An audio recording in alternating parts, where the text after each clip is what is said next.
Buenas tardes, mis hermanos. Vamos a comenzar nuestra escuela dominical y es una bendición realmente poder reunirnos como iglesia, dándole gracias a Dios que podemos todavía reunirnos para adorar a Dios quieta y reposadamente en toda piedad y honestidad. Y esto era una petición del apóstol Pablo hacia las iglesias, de cual él les decía que oraran por este motivo, que oraran por vuestros gobernantes para que pudiéramos vivir en toda piedad y honestidad. Dice, quieta y reposadamente en toda piedad y honestidad. Y precisamente, hermanos, ese es un tema principal que vamos a estar viendo hoy en la clase. Recuerde que estamos en el capítulo 22 de nuestra Confesión Bautista de Fe de 1689 y la clase que el capítulo que estamos estudiando es de la adoración religiosa y del día de reposo. Y estos dos capítulos estos dos párrafos que vamos a estar estudiando hoy hablan precisamente, el enfoque principal es basado en la oración. Y no es menos cierto que es un tema sumamente importante y que muchas veces lo tenemos, y tenemos que decirlo así, lo tenemos como algo no tan importante, y eso lo podemos ver hasta en las asistencias de nuestro culto de oración. Y sabemos que está a mitad de semana y a veces es un poco difícil porque hay muchos que trabajan, pero no es menos cierto que una de las cosas que casi todas las iglesias no le prestan atención y es precisamente al culto de oración. Y aún lo podemos extender mucho más a la oración personal, a la oración familiar. Es realmente, decía Juan Bunyan, que una iglesia o un creyente sin oración es como una casa sin techo. O sea, todo le va a caer. Y es precisamente, y no somos de los que creemos de que, o sea, tenemos que orar porque es un mandato de Dios. Pero es la manera que un Dios soberano, un Dios omnipotente ha decretado que se le pida. O sea, por el cual Él va a bendecir es porque ¿qué? Porque su iglesia, sus hijos, ¿qué? Le oren. Y el mismo Señor dice, todo aquel que me pida al Padre, dice, en mi nombre os será hecho. Ahora, hoy vamos a estar viendo precisamente varias características, varias directrices que debe tener la oración, la importancia de la oración dentro como pueblo de Dios. Lo vamos a estar viendo en este tercero y cuarto párrafo. Y vamos a estar viendo también por quién realmente debe ser la oración. Mis hermanos, vamos a orar para entrar entonces en materia en estos dos párrafos. Vamos a orar. Señor, te agradecemos, Padre, una vez más que tú nos hayas traído, Señor, con la certidumbre, oh Dios, de que sabemos que nos vamos a encontrar contigo, que tu palabra va a ser predicada, que tu Espíritu, Señor, nos va a redarguir por medio de tu palabra, Señor.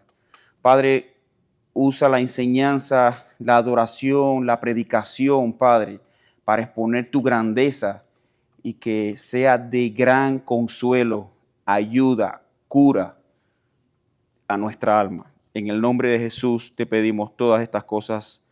Amén. Amén. Bueno, mis hermanos, uno de los elementos importantes de la oración, de la adoración es precisamente la oración. Y por eso los autores de la Confesión de Fe van a tratar esto en los dos próximos párrafos. Y habíamos empezado este capítulo viendo que la naturaleza, dice, a la luz de la naturaleza, vemos que hay un Dios que tiene señorío. O sea, primeramente este capítulo está hablando de la adoración que le debemos a Dios simplemente por ser Dios, por ser el soberano, el dueño y creador de todas las cosas. Y que este debe ser adorado, debe ser también creído, temido, amado, alabado, invocado, y se debe confiar en Él. Debe ser servido con todo el corazón y con todo el alma y con todas las fuerzas. Pero la manera aceptable de adorar a Dios, al verdadero, está instituida por Él mismo, y lo encontramos que está ¿en dónde? En las Escrituras. A tal punto que los puritanos y los anglicanos decían que se debe adorar a Dios conforme a lo que está escrito, pero aún lo que no está escrito, si la Biblia no lo prohíbe, también se puede meter. Pero vemos que los puritanos, ellos fueron más radicales, porque en eso entraron muchas herejías, entraron muchas prácticas antibíblicas, y de un punto A para llegar a un punto B, dentro de una adoración distorsionada, no se llegaba a un viaje rápido, venía paulatinamente. Y la adoración que tuvieron los reformadores que ver por la gracia de Dios, y tuvieron que retomar la senda de las iglesias bíblicas, fue porque tenían una desviación tremenda. Y eso no sucedió en un año, eso no sucedió en 10, eso sucedió muy lento, pero de tan lento que desviaron completamente a la iglesia. Entonces los puritanos llegaron a punto de decir, y dentro de esa discusión es que salen estos escritos, estas confesiones, y es que ellos tenían que delimitar también el tema de la adoración. Y entonces ellos por eso dijeron que todo lo que Dios admite como bueno para la adoración es única y exclusivamente lo que está en su palabra. Lo que no está en la palabra no está permitido usar como adoración. Ellos tuvieron que ser radicales, y la verdad que fue una gran bendición, porque tenemos estos manuscritos que están basados en argumentos bíblicos en la Biblia, y es lo que nos da credibilidad de que es un documento que se puede tener en cuenta, se puede confiar. Ahora, no es inspirado, y esto es importante. Nosotros nunca vamos a poner la confesión de fe por encima de la Biblia, sino que es la Biblia por encima de la confesión de fe. No estamos diciendo jamás, y esto quiero dejarlo bien claro, esta iglesia es confesional porque creemos necesaria la confesión bautista de fe como herramienta, pero no como documento infalible e inspirado. No lo es. La única palabra infalible e inspirada, ¿cuál es? La palabra de Dios. Pero no dejo de reconocer de que estos hombres usados por Dios tiraron ese cerco alrededor de las doctrinas para protección de la misma doctrina y un mejor entendimiento de la misma.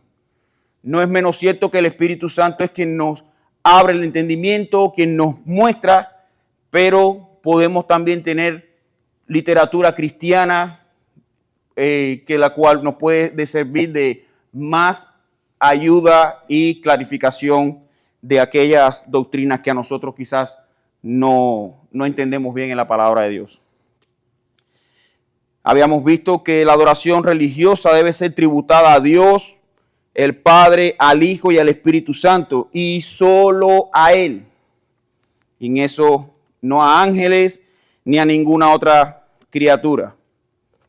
Ahora, hermanos, el capítulo 3 comienza los autores de la confesión de fe hablando de la siguiente manera: la oración con acción de gracias, al ser una parte especial de la adoración natural, Dios la demanda de todos los hombres. Y esto es muy importante.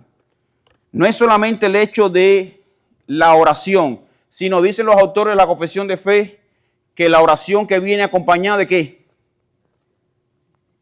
Con acciones de gracia. Hermanos, nosotros como creyentes le debemos agradecer a Dios. Y yo no estoy en contra de que le pidamos a nuestro Dios por necesidades naturales que tenemos. Está bien, pero las acciones de gracia son un tema esencial en la adoración. Nosotros el simple hecho de poder entender de lo que éramos y lo que le costó a Dios reconciliarnos con Él es más que suficiente para vivir toda una vida en agradecimiento, sin importar los problemas que tenemos nosotros carnalmente en esta naturaleza caída. Pero por causa de nuestra naturaleza caída, Dios escucha las oraciones de sus hijos. Dice, vamos a buscar en el Salmo 95, versículos del 1 al 7.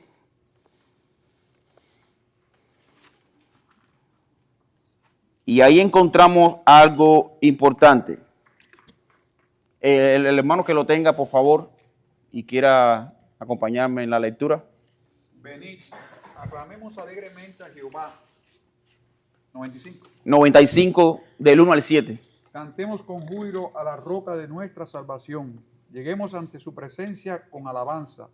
Aclamémosle con cánticos, porque Jehová es Dios grande y Rey grande sobre todos los dioses. Porque en su mano están las profundidades de la tierra y las alturas de los montes son suyas. Suyo también el mar, pues él lo hizo, y sus manos formaron la tierra seca. Venid, adoremos y postrémonos, arrodillémonos delante de Jehová, nuestro Hacedor, porque Él es nuestro Dios, nosotros el pueblo de su prado y ovejas de su mano. Y ahí salta una pregunta. En 7 versículos de una petición de oración, ¿cuándo vimos que el salmista le pidió por sus necesidades? ¿Cuántas veces el salmista paró de decirle al pueblo que viniera a adorarla para él introducir, Señor, pero acuérdate de esta necesidad, acuérdate de que estoy pasando?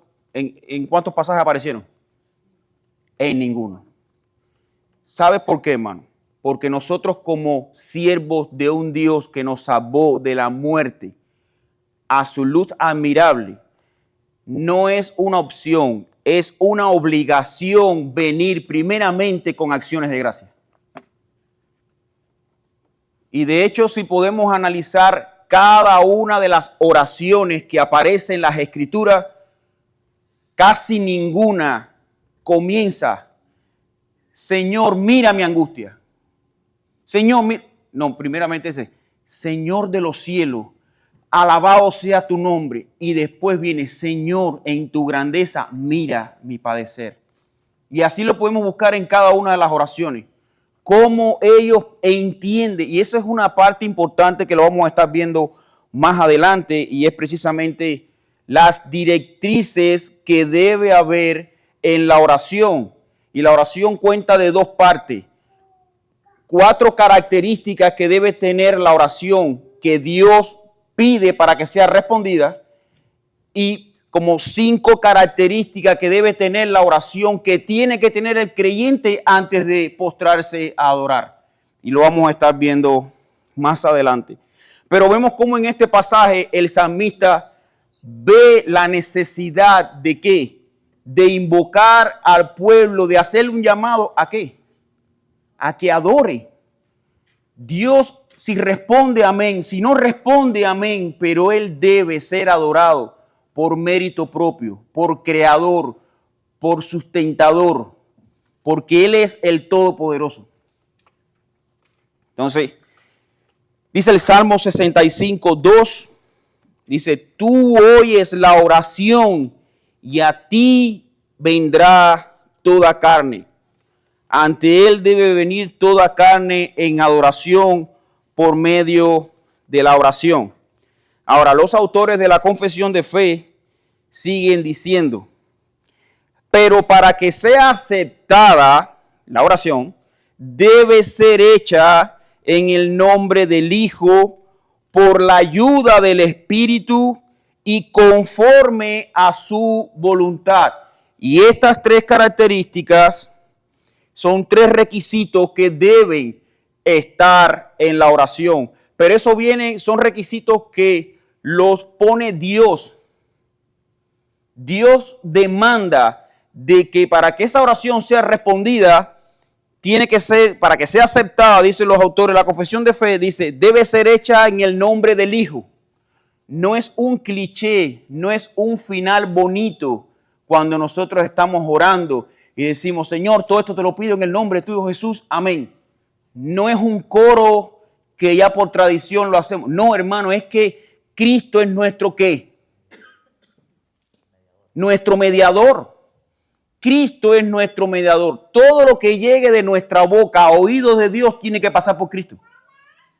Es una obligación que las oraciones tengan que ser al Padre por medio de su Hijo Jesús, en el nombre de Jesús, pero también está el Espíritu. Y vamos a ver más adelante que el Espíritu cumple una función importante dentro de la oración. No debemos obviarlo. Dice, entonces una oración correcta está condicionada con tres requisitos. Debe ser hecha en el nombre del Hijo. Vamos a buscar, hermano, Juan 14, del 13 al 14. Evangelio de Juan, capítulo 14, del 13 al 14. Y todo lo que pidieres al Padre en mi nombre, lo haré, para que el Padre sea glorificado en el Hijo. Si algo pidiereis en mi nombre, yo lo haré. Exactamente. Y miren el orden como lo está diciendo. ¿A quién debe ser dirigida la oración? ¿El Padre? Al Padre. Pero ¿en nombre de quién? En nombre del Hijo. Nosotros, aunque hermanos ya seamos perdonados, santificados, ya estamos redimidos, estamos adoptados de la familia de Dios, no podemos brincar el orden establecido por Dios. ¿Y por qué no lo podemos brincar? Porque es que precisamente la oración es una parte esencial de ¿qué? Que lo dijeron los autores de la confesión de fe en el primer párrafo. La oración con acción de gracia, al ser una parte especial de ¿qué? De la adoración. Hermanos, cuando tú y yo estamos orando, no solamente estamos pidiendo por nuestras necesidades, estamos expresando en adoración a Dios con nuestras alabanzas y también con nuestras necesidades. Pero eso es un tipo, la oración es un medio de adoración. Y yo creo que parte del gran problema que tenemos nosotros como creyentes de no darle precisamente el énfasis importante de la oración es que no la vemos como un medio de adoración. Cuando nosotros nos arrodillamos, cuando vamos a buscar a Dios, así sea en arrepentimiento, aún así estamos nosotros adorando a Dios. Porque por medio de nuestro arrepentimiento estamos reconociendo que dos cosas: nuestra incapacidad y su soberanía. El único que puede perdonar nuestros pecados, ¿quién es? Es Dios. Aun cuando nosotros oramos por nuestro arrepentimiento, estamos adorando a Dios. Y ese ejemplo lo podemos ver en el ladrón en la cruz. El ladrón en la cruz para mí es uno de los ejemplos más claros de lo esencial que debe tener el ser humano para conectarse nuevamente con Dios. El ladrón en la cruz no le dio tiempo ni a bautizarse, ni a tomar la cena, ni a pedir la membresía, ni catecismo, nada. Él no tuvo tiempo a hacer nada. Pero hizo dos cosas. Reconoció su pecado. Señor, yo merezco estar aquí. Pero tú no. Tú eres rey. Él reconoció su incapacidad y reconoció que Él es rey. Acuérdate de mí, Señor, cuando estés ¿en dónde? Reino. En tu reino. Él lo reconoció como rey.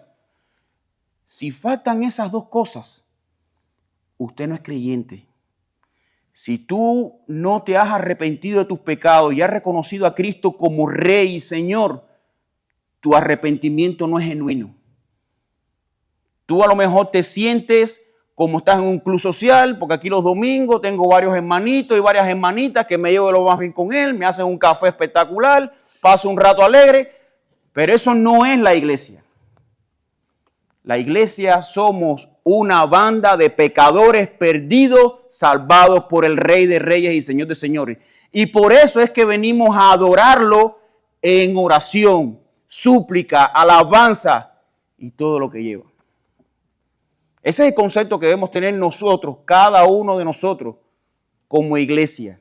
Venimos a adorarle, porque Él es el que se merece toda la adoración. Lo que hizo Él por nosotros no lo va a hacer, no lo hizo, ni lo hará nadie, excepto Él. De hecho, es Él fue el único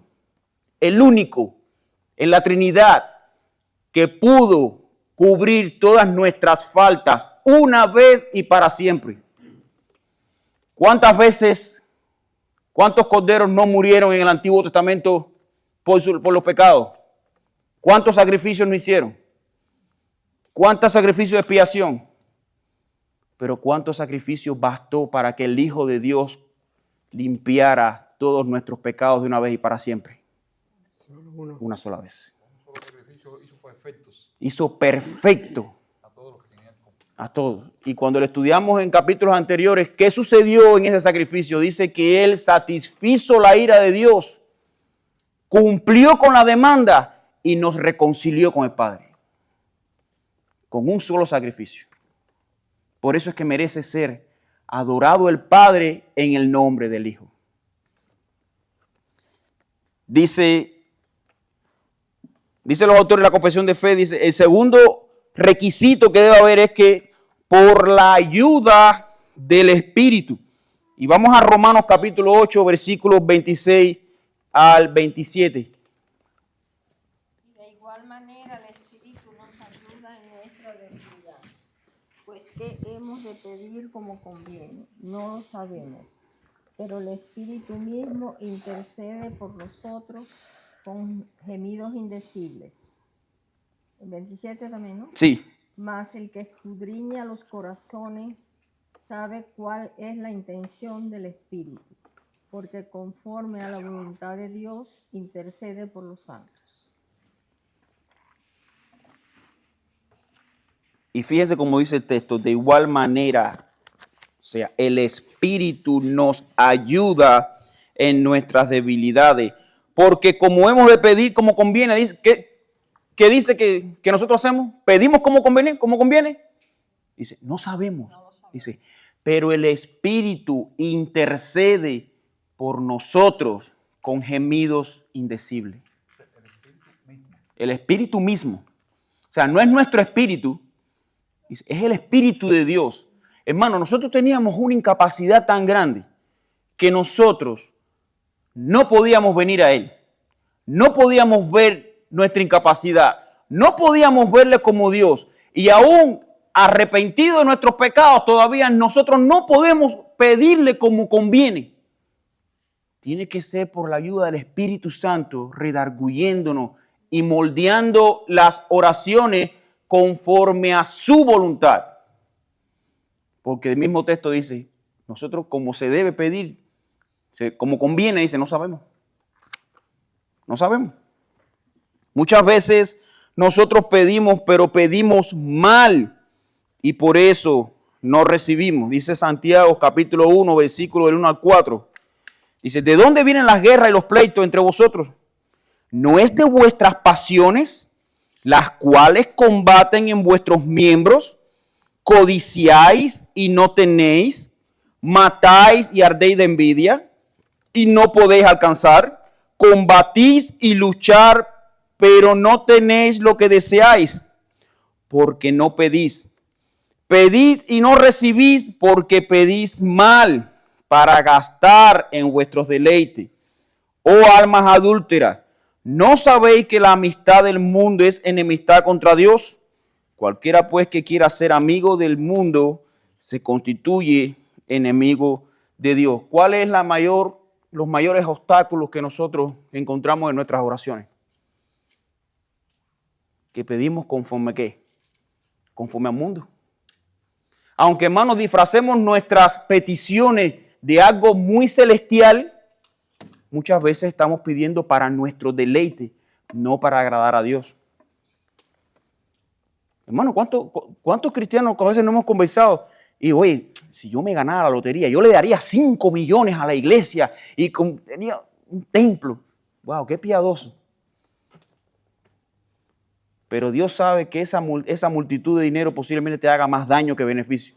A lo mejor cuando tú tengas esos millones, lo que va a suceder es que usted se va a perder su cabeza ahí. Y lo que menos se va a acordar es de Dios.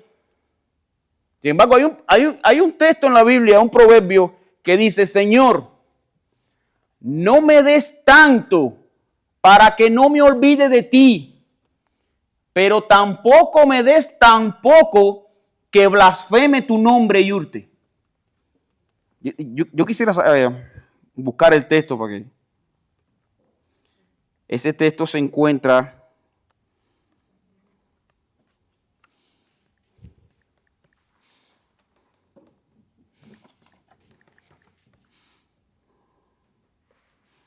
Ok, 30, Proverbios 30, versículo 9.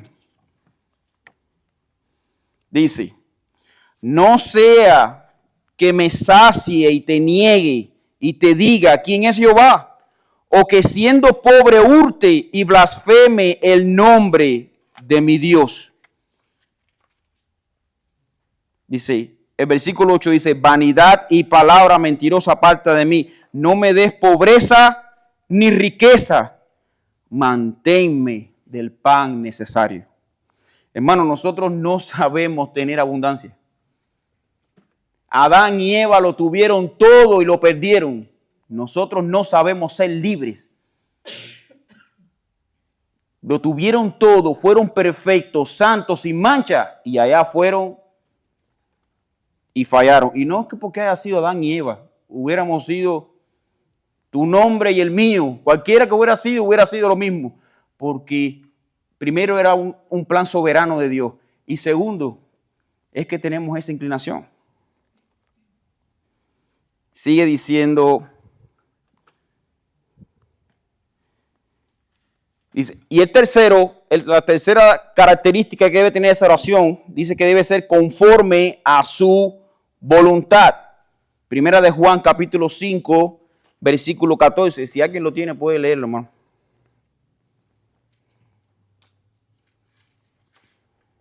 Primera de Juan, capítulo 5, versículo 14.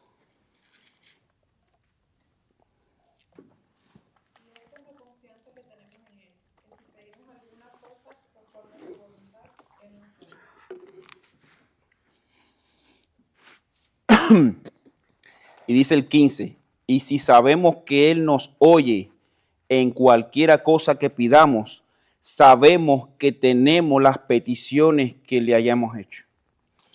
Y aquí, ¿cómo se mide la confianza que le tenemos en Él? Sí, yo no me había puesto hasta el 14, pero bueno, le agregué el 15 porque vi que era para no perder la idea que estaba diciendo. Dice, y esta es la confianza que tenemos en Él. ¿Qué dice el texto? Si pedimos alguna cosa conforme a su voluntad. Mi hermano, tú y yo podemos estar ayunando, haciendo súplica mañana, tarde y noche, por algo que no es la voluntad de Dios, y nosotros no vamos a cambiar la voluntad de Dios. No es por nuestras oraciones, es porque Dios desea su voluntad. En este texto está cargado de directrices necesarias que debemos saber para orar conforme a su voluntad. Primeramente, la confianza verdadera que tenemos con Dios se ve cuando aprendemos a pedirle conforme a su voluntad. Y eso es importante, hermano, porque muchas veces vemos en varios textos que si pedimos en el nombre del Padre por medio de su Hijo, tú vas a ser respondido. Pero el tema es cuando nosotros aprendemos a visualizar la oración y el propósito conforme a su voluntad. cuando nosotros pedimos por temas bíblicos, cuando nosotros nos agarramos a las promesas de Dios que Él ha prometido, en base a esas promesas es que debe ser nuestras oraciones. Dios puede hacernos millonarios en una cuarta de tierra, pero el plan de Dios no es que tú y yo nos amarremos a este mundo, sino que encontremos espinas en este mundo para que cada día anhelemos más el cielo. Las promesas de Dios están basadas en el cielo, en el allá y en el que vendrá, no en el aquí y en el ahora. Esto es un mundo maldito. Aquí, si guardamos tesoros en esta tierra, dice, ¿para qué? No guardes tesoro en esta tierra donde el hollín corrompe y donde el ladrón roba y hurta. No, no es aquí. Dice, ten los tesoros ¿en dónde? En el cielo. Ahora, la segunda parte de la oración para que sea aceptada, dicen los autores de la confesión de fe que tiene que venir con entendimiento, reverencia, humildad, fervor, fe, amor y perseverancia. Y cuando se ora con otros, debe hacerse en una lengua conocida. Primera de Corintios, capítulo 14, versículos 16 al 17 dice, porque si bendices solo con el Espíritu, el que ocupa el lugar de simple oyente, ¿cómo dirá el amén a tu acción de gracia? Pues no sabe lo que has dicho, porque tú a la verdad bien das gracias, pero el otro no es edificado. Y hay muchas iglesias, hermanos, que esto sí. Mucha gente que vienen hablando en un idioma y si no tienes un traductor y en cuanto el tipo termina de hablar todo el párrafo, amén, y ya va a toda la iglesia, amén. Mi hermano, ¿qué amén que tú estás diciendo? ¿Qué tú entendiste? ¿Qué tú entendiste? Entonces, eso es parte de orar con entendimiento. Y es primeramente lo que dicen los autores de la confesión de fe. Tienes que orar. Ahora vienen las características que debe tener la oración de parte nuestra, de la parte humana. Que debe ser ¿con qué? Con entendimiento. Debe ser también ¿con qué? Con reverencia. Orar, hermanos míos, no es agachar la cabeza y arrancar a hablar. Tiene que tomar un tiempo para interiorizar a quién se le va a orar. Y esto a veces es parte de una falta de entendimiento de la misma oración modelo. Si nosotros vamos a la oración modelo, ¿cómo arrancaba la oración? Recuerde que los apóstoles decían, Señor, enséñanos a orar. No sabemos. Y el Señor le dijo que, Padre nuestro que estás en los cielos, santificado sea tu nombre. Y vamos a dejarlo hasta ahí nada más. Primeramente, ¿cuál es la valoración que debemos tener de Dios? ¿A quién le estamos orando? Es a nuestro Padre. Pero para poder orar a nuestro Padre es porque nosotros solamente, ¿cómo le podemos decir Padre a nuestro Dios? Porque nosotros somos hijos.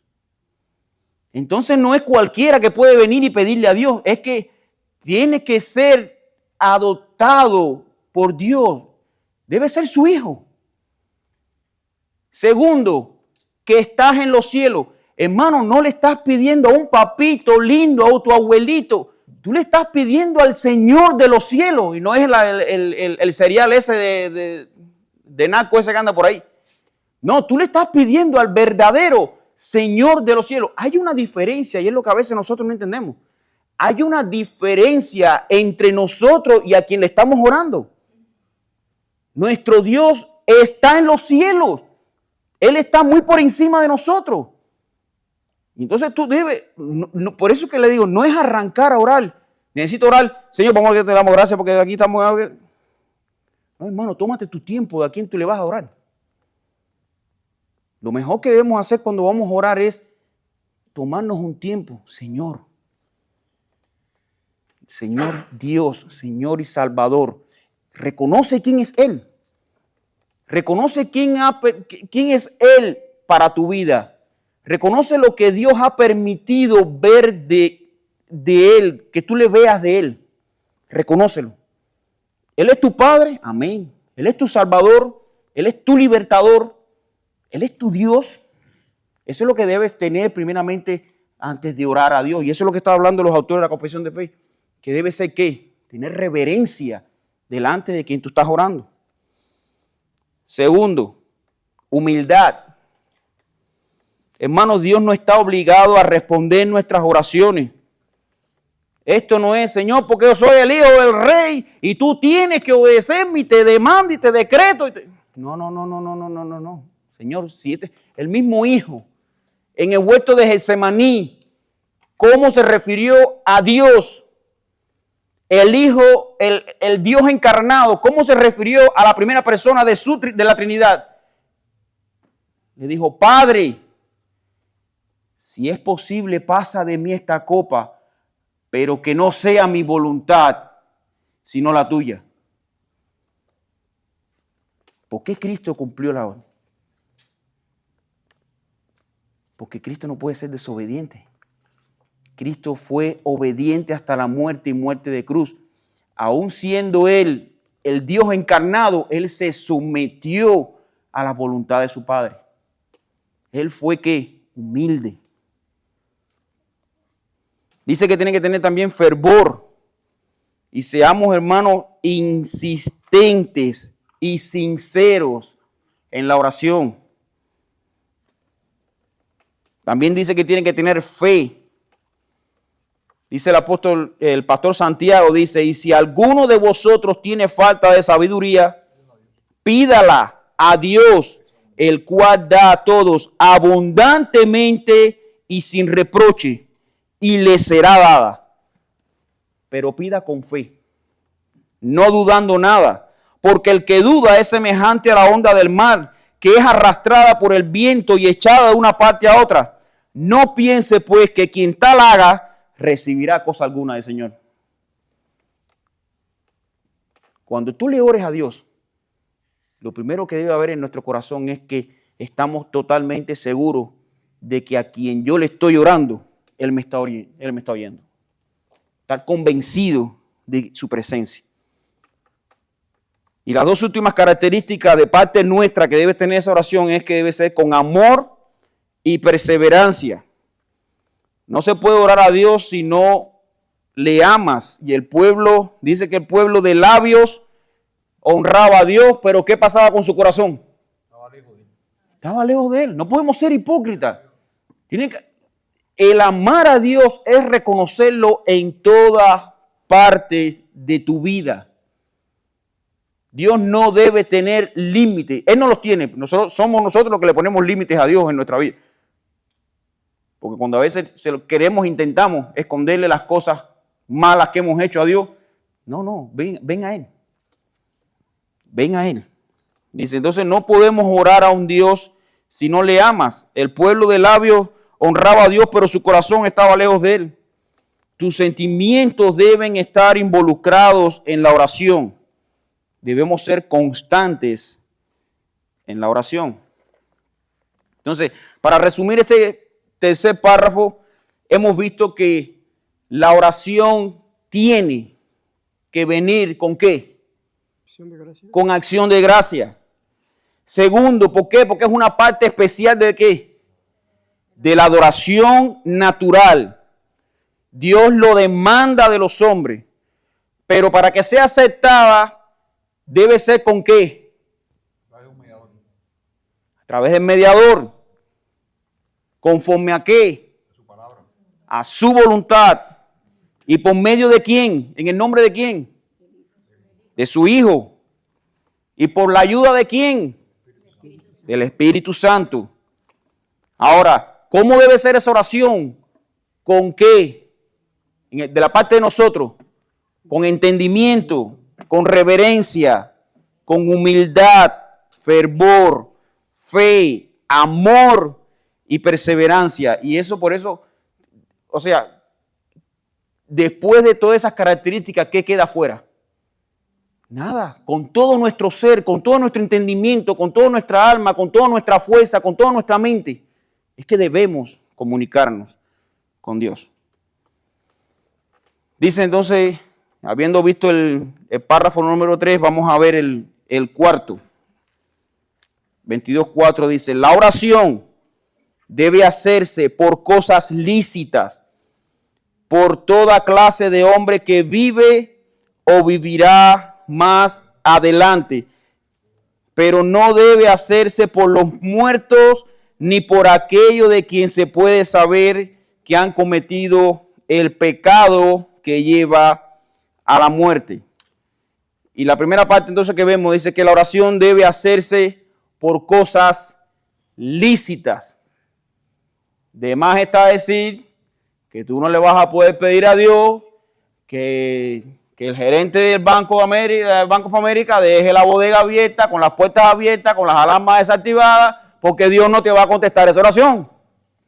Señor, ¿qué ganas tengo de que jefe que no me quiera dar aumento, que amanezca muerto? No, Señor, esa oración no te la va a contestar Dios. O sea, de una manera sarcástica, pero nosotros sabemos cómo le debemos pedir a Dios.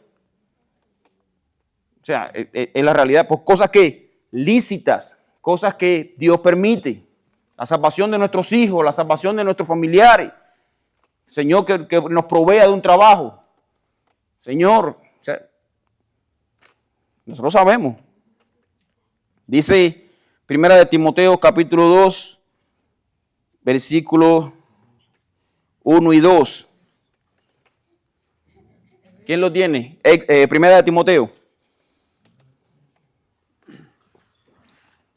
Dice, exhorta ante todo a que se hagan rogativas, oraciones, peticiones y acciones de gracias por todos los hombres, por los reyes y por todos los que están en eminencia, para que vivamos quieta y reposadamente en toda piedad y honestidad.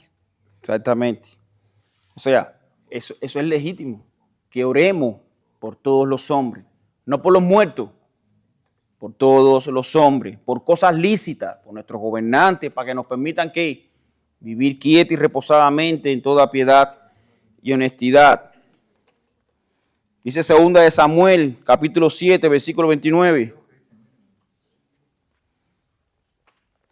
2 Samuel, capítulo 7, versículo 29.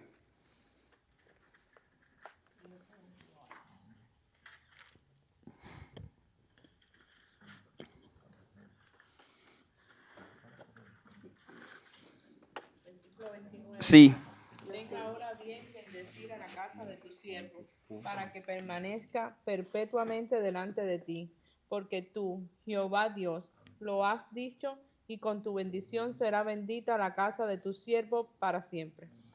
Exactamente, dice que lo bendigas para siempre. Es una oración futura, pero igual es lícito pedirle por cosas futuras que sean legítimas.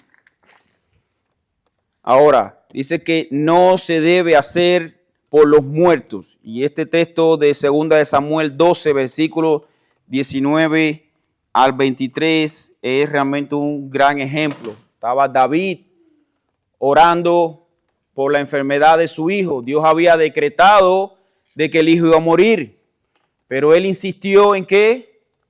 En orar. Y ahí podemos también aplicarnos de que si no es conforme a la voluntad de Dios, no va a suceder. Y David no solamente oró, no fue una oración de 20 minutos ahí en el closet de su casa, arrodillado, atrás de la almohada. Mira, Señor, dice que insistentemente, él ayunó. Dice, mas David, viendo a sus siervos hablar entre sí, entendió que el niño había muerto. Por lo que dijo David a sus siervos, ¿ha muerto el niño? Y ellos respondieron, ha muerto. Entonces David se levantó de la tierra y se lavó y se ungió y cambió su ropa y entró a la casa de Jehová y adoró. Y después vino a su casa y pidió y le pusieron pan y comió. Y le dijeron sus siervos, ¿qué es esto que has hecho por el niño? Viviendo aún y ayunabas y llorabas, y muerto te lavaste y comiste el pan. Y él le respondió, viviendo aún el niño yo ayunaba y lloraba, diciendo, ¿quién sabe Dios? ¿Quién sabe si Dios tendrá compasión de mí y vivirá el niño?